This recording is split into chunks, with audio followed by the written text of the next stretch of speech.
makare piny luo e kinde ikruok ne yiero mabiro. Kinde ma ikruok ne yiero mabiro dhi nyime kaka kwedo siasa mar tulo ma osebedo ka ineno e gwenge moko makaluo.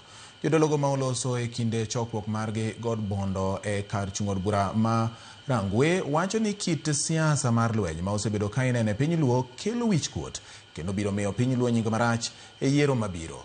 Kotelnegi kod Archbishop George Odera mar kanisa mar Power of the Blood of Jesus Gospel Church, giseyo josiasa moko masani tiyo kod rowere magimiyo pesa mar ketho rombe mag siasa, tim magikoni biro miyo tulo nya e piny luo ka ok othire gie sani.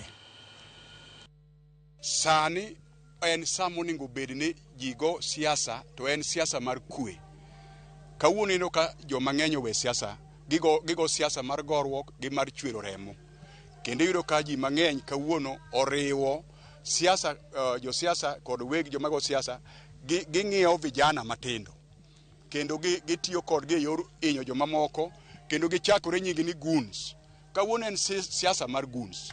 To Kenya ok wadwar siasa mar chwero remo mar goons. Wadwaro siasa mar dongruok.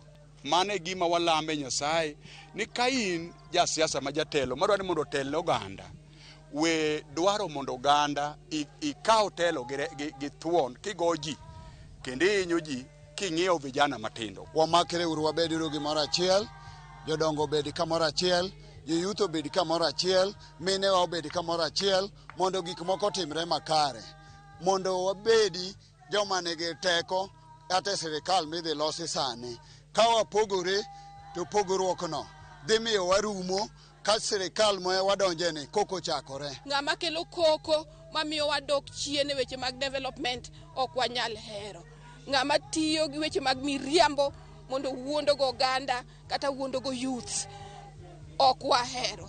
Nowewa broad based government kendo pod sani wantie kanyo kendo kanyo mobro bede mondo dongruoge mwaseneno under President Ruto odhi nyime katimore.